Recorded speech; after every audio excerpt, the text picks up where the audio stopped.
I'm Varian Brandon, and this is episode number 10 of the Stranded Colorwork Discussion.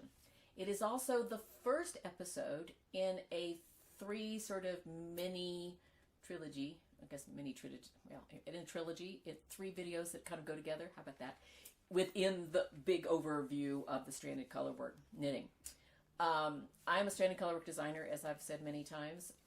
I love this stuff. And so what we're talking about in this discussion are different aspects of Stranded Colorwork. And this one is the one that most people are worried about. And when I teach knitting, I teach this type of knitting, there are 3 or 4 things that people are most worried about. One is just, how do I hold the yarns when I've got two colors, in them, two strands? How do I hold my yarns? How do I get the tension so that it's not so tight or so loose? And the last one that they keep hearing about that they don't want to know how to do is catching or weaving long floats, which is what, how do I catch the long floats? Catching, another word for catching is weaving. And before we get into this, let's talk about what actually long floats are. A float is another word for that strand of the non-working yarn that goes behind your work, the working yarn, the stitches that are being worked. You know what I mean. So what happens is if that strand that's going back there is very long, then when you put on your glove, you put on your sweater, whatever you do, you can catch your fingers, your rings, your watches, that's a bracelet, anyway, jewelry or fingers, whatever. And if you're putting it over your head, you might even catch your nose or your mouth on it or an ear on it if it's too long. So what the deal is you need to catch that.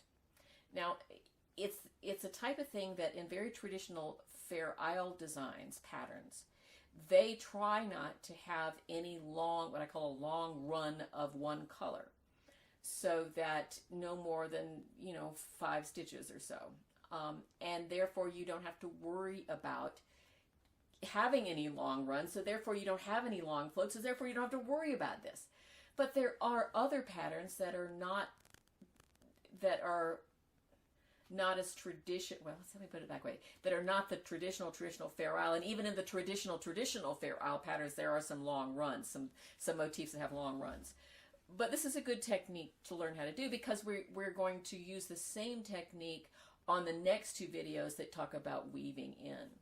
So there are various ways, and I think I've talked about this before, for weaving in yarns depending on how you're holding your yarns.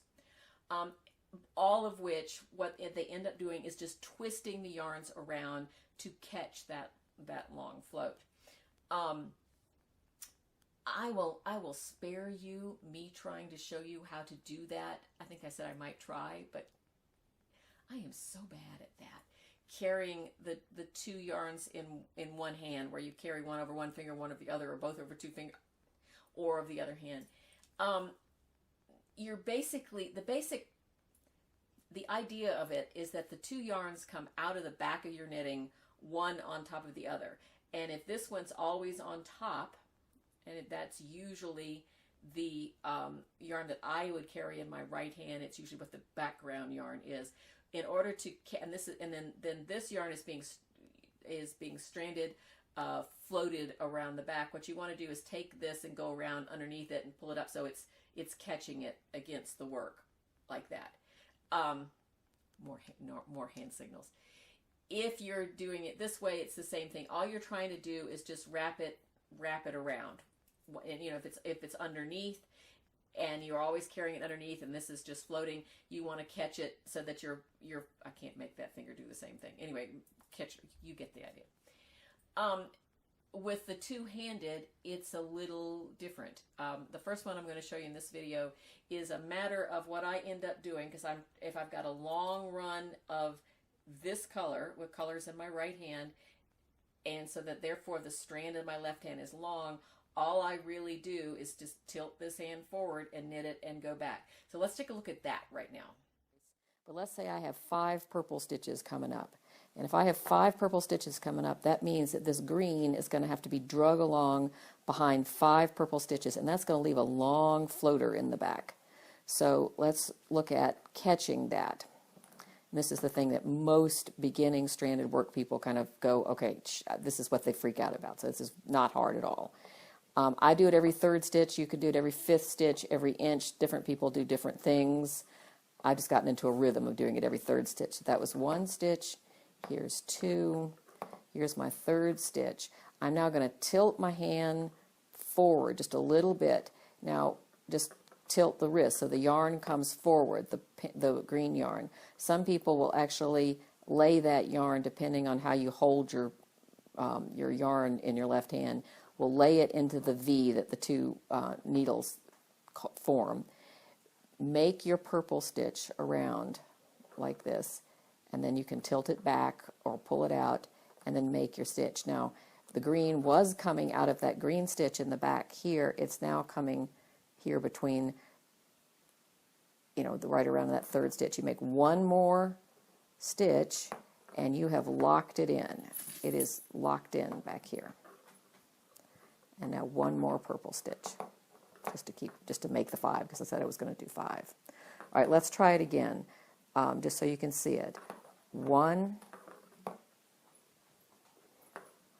2, I think I split that stitch earlier, but anyway, 1, 2, here's the third stitch, goes in here, rotate your wrist forward to get, what you're trying to do is get that green yarn between the work and your purple. So you lean it forward so you can go around behind it, grab the needle, and come forward like that. One more locks it in. Okay, and that's a real subtle thing. I just tilt my hand forward. Other people I have heard will actually wrap that yarn, it's this one. Wrap this yarn over the needle and then knit the stitch and then unwrap it. I mean, just lay it over and come forward. I just sort of roll my hand forward and go around back and knit it and pull it back again. So, and as you see in the video, that's what I do all the time. I don't know where I got that from. I just kept practicing, kept trying to figure out what I needed to do to catch that yarn, and that's what I did. Now, that's what I do. The trick with that stitch is that the yarn is not caught until the second stitch. You lay it forward, go around, and make a stitch, and then it comes back. And then you kind of come over it again and make the next stitch, and that traps it. I would do that, and I would do it just the first half, and I would go, crud, I still haven't caught it. And then I'd knit one more stitch, and I go, wait, I caught it. How did I do that? It's because that's a two-part catch when you have a long run with the left hand and you're trying to catch it with the right hand. Does that make sense? So let's look at the other video that we're going to show, which is catching the yarn that if you have a long run with your Continental, the yarn you're doing with your Continental stitch, which is with your left hand, and you're trying to catch this one. So let's take a look at that, how that works. Now we're going to talk about what happens if I have 5 green stitches. And if I have 5 green stitches, that means that purple one is going to have a long float behind, and we don't want that to happen. So you can change the yarn, put the green in your right hand and the purple in your left, but that takes a lot of time. So let's learn how to do it. You don't have to change your yarn, where your yarn is. So 1, 2, here's my third stitch in. Now you're going to wrap it as if you're going to make a purple stitch, but you don't go anywhere. The needle is through the stitch. You're pinching it with your thumb and your ring finger, and then you make your green stitch. You unwrap your purple yarn and then pull your green stitch through. All right, let's do one more. Show that again. You go through the stitch, make your V, pinch between your thumb and your ring finger, act as if you're going to do a purple one, but you're not pulling it through yet, wrap with the green, unwrap with the purple, and make your stitch. Now, you'll see it could go very quickly. So what I end up doing is wrap, wrap, wrap, and out, and that's when you get fast, that's what happens. All right, I have a funny story with this one. The way I remember to do that, and is that, and I haven't looked at that video. Shoot, I should look at the video. I am sorry. If I said it on the video, I will say it again, just because it's a good thing to remember, is that what you end up doing is putting the needle through the stitch. You take your Western yarn, you go around, okay? And then you pick your yarn with your left hand, and then you unwrap the one the Western yarn, the one that's in your right hand, okay? So the way I teach that in class, it's like the stitch goes in, and the right hand says, I'm going to be in charge. I'm going to make the stitch. And the left hand says, no, I'm in charge this time. And the right one unwraps and says, well, I'm going home. So it's like, I'm in charge. No, I'm in charge. Well, then I'm going home. And excuse me, you can make that go really quickly. So I'm teaching a class this last fall, and it was a beyond beginning class, or it was a technique class. I forget. It was a small class, but I had a lot of people in there, and I was teaching a lot of kind of different things to different parts of this to different people.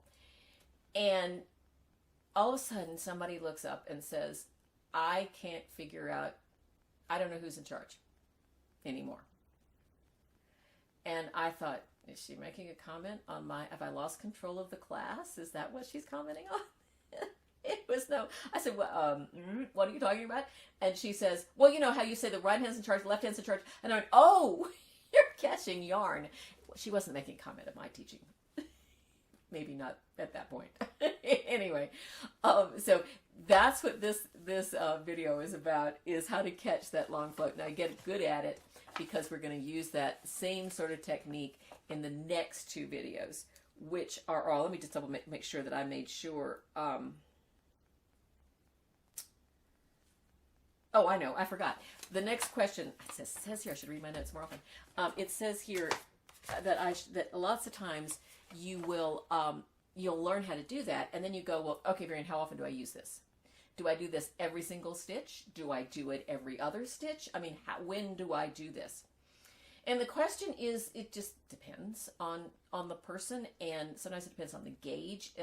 Some people will catch a long float every no more than 5 stitches. No more than, they'll catch it after 5 stitches. Some will catch it after 3 stitches. Some people will catch it after 7. I have a friend who says that she doesn't catch it until after 9 stitches. Sometimes it depends on the weight of yarn you're using, your gauge. You would make sense if you're using fingering weight wool, which is what this is. 5 stitches in fingering weight wool may be like that big. See over here, that big. But 5 stitches in worsted weight might be much bigger. And so some people says no more than 1 inch.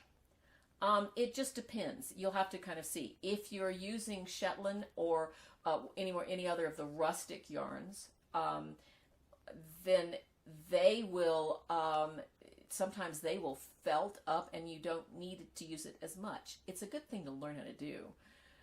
But sometimes, that long float will felt the more you use it, so you don't need to catch it.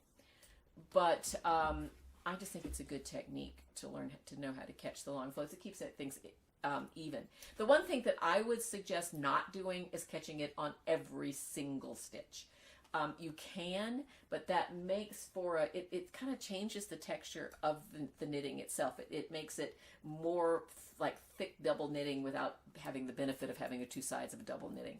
So I think me personally, what I do, I catch it no more than 3 or 4 stitches, and then I'll catch.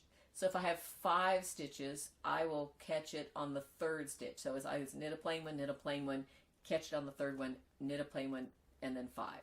That's how I would do it.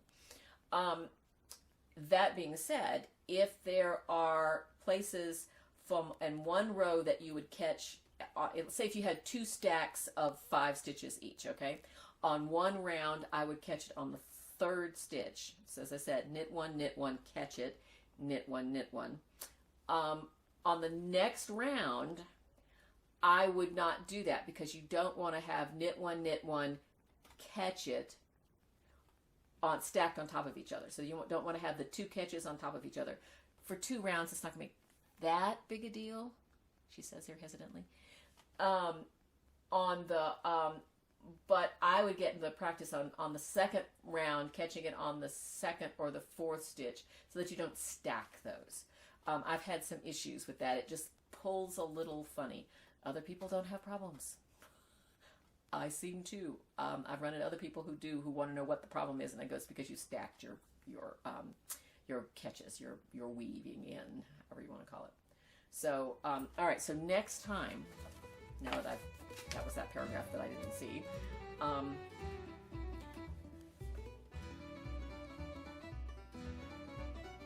Okay, the next time this is the second of these 3 videos on weaving, is that next time we're going to use the weaving to add in new colors and to finish out old colors. So it's something we talked about last episode a little bit. We're going to get to actually see a picture of it. And then the second of the episode number 12 is weaving in yarns while turning corners. And I'm just going to leave it at that so you figure out what that's about. Okay? Thanks, guys. I'm Varian Brandon. You can find me at BrandonKnittingDesigns.com, which is my website. You'll find me on Facebook on Brandon Knitting Designs. You will find me on Instagram as Varian Brandon, on Ravelry as Varian Brandon, YouTube, obviously, as Varian Brandon. So you haven't got any excuse. Please leave a comment if you have any questions, or if not, if you just want to say, hey, leave a comment. That's pretty nice. It's nice to see you. I don't know about you. You click the hit the bell, thumbs up, whatever it is you do to subscribe. That would be really great, because I like to see you guys, so it's fun. Whatever you have to do. And I'm not trying to collect 50,000, subscribers. That doesn't bother me a bit. If you're here and I'm helping you alone, then my job is done. So, but I would love, I'd love it if you would just keep coming back and watch it, because I'm having fun talking about it. And if you're here, you either like hearing my jabber or you like the stream. So there you are. Thanks, guys. I will see you later. Bye-bye.